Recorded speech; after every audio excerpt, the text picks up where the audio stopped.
the internet is ablaze. A viral narrative has emerged, linking the hit Netflix series Squid Game to a horrific chapter in South Korean history, the brothers' home incident. This narrative, spread through manipulated images and misleading captions, alleges a direct connection between the fictional games and the real-life atrocities.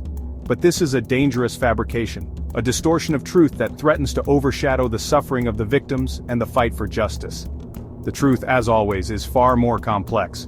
While Squid Game explores themes of desperation and societal inequality, it is not a direct representation of the brothers' home. To understand the difference, we must first delve into the origins of the show itself.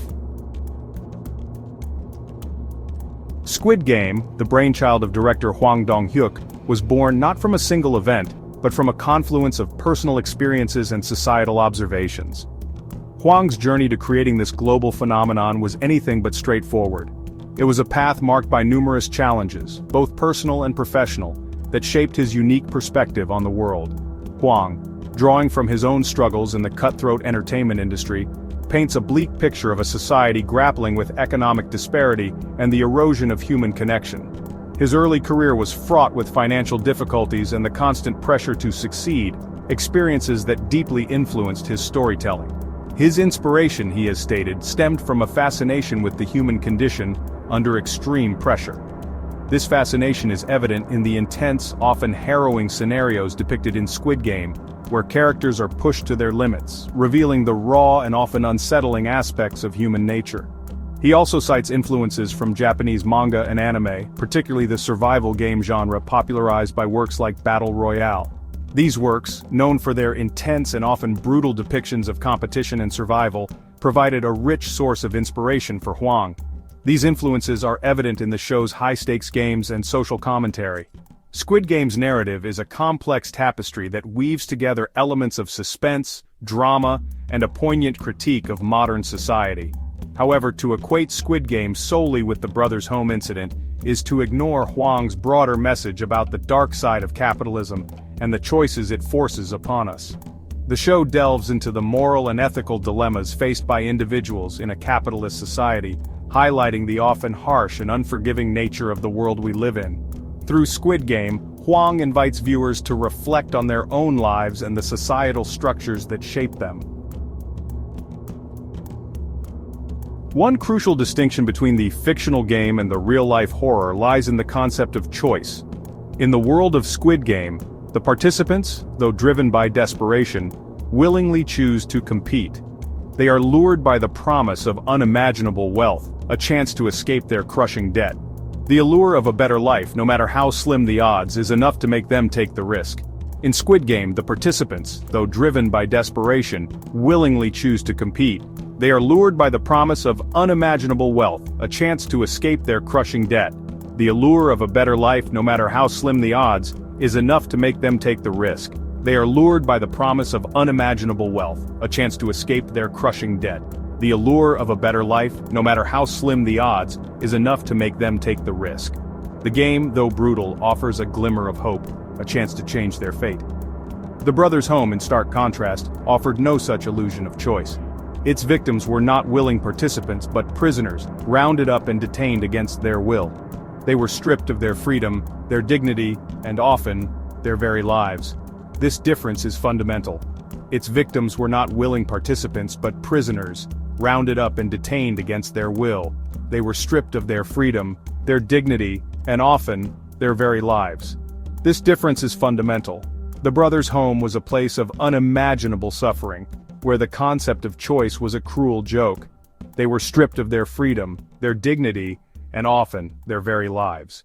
This difference is fundamental. It underscores the inherent power imbalance between the state and the individual, a theme that resonates deeply with the brothers' home tragedy. It underscores the inherent power imbalance between the state and the individual, a theme that resonates deeply with the brothers' home tragedy. The victims were not players in a game, they were pawns, sacrificed on the altar of political expediency. The victims were not players in a game, they were pawns, sacrificed on the altar of political expediency.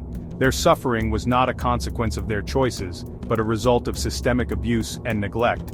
This stark contrast highlights the true horror of the brothers' home, a place where hope was extinguished and humanity was forgotten.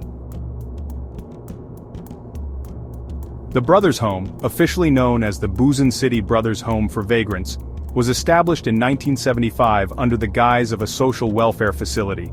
Its stated purpose was to house and rehabilitate individuals deemed vagrants or undesirables by the South Korean government. However, behind its innocuous facade lay a sinister reality. The Brothers Home was not a sanctuary. It was a prison camp, a place where the government systematically dehumanized and brutalized its own citizens. Thousands of men, women, and children were forcibly confined within its walls. Their only crime: poverty, disability, or simply being deemed inconvenient by a regime obsessed with projecting an image of prosperity and order.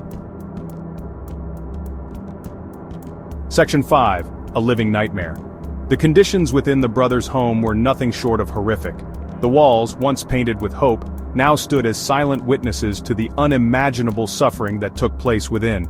Inmates were subjected to forced labor, starved, beaten, and tortured. Sexual abuse was rampant, with many victims too afraid to speak out. The daily routine was a relentless cycle of pain and despair. Medical neglect was the norm. Patients were left to suffer without proper care, their cries for help echoing through the empty halls. The lack of basic medical supplies and attention turned minor ailments into death sentences. Death was a constant companion, lurking in every shadow. The Grim Reaper seemed to stalk the overcrowded dormitories and desolate workyards, claiming lives with a chilling regularity. The overcrowded dormitories were a breeding ground for disease and despair. The desolate workyards, once bustling with activity, now stood as haunting reminders of the lives lost to neglect and abuse. The stories that have emerged from the Brothers' home are harrowing testaments to the depths of human cruelty. Each account is a chilling reminder of the suffering endured by those who were supposed to be cared for. Survivors speak of unimaginable suffering, of witnessing unspeakable acts. Their haunted expressions tell stories of pain that words can barely capture. They recount the horrors they endured, painting a vivid picture of their torment.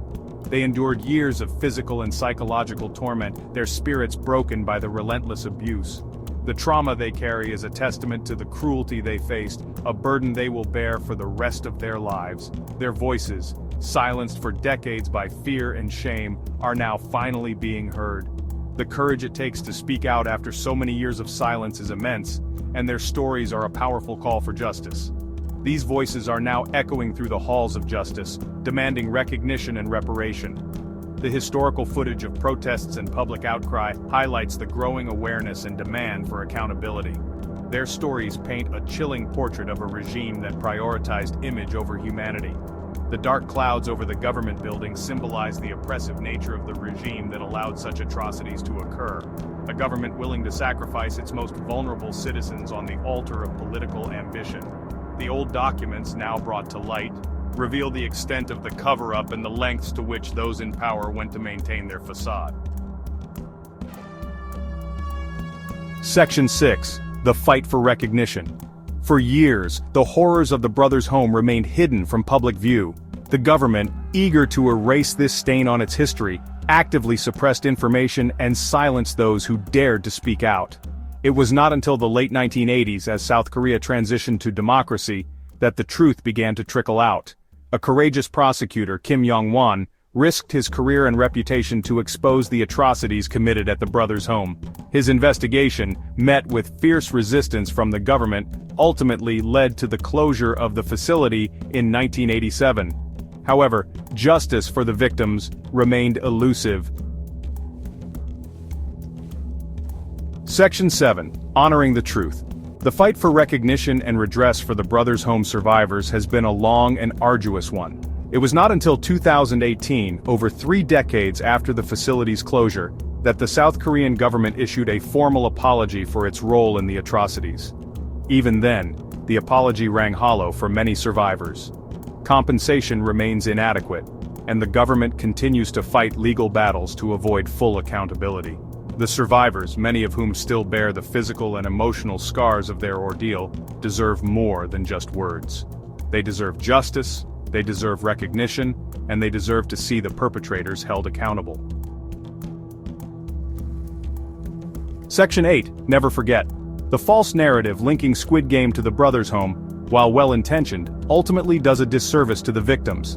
It risks trivializing their suffering by conflating it with a fictional narrative, however compelling that narrative may be.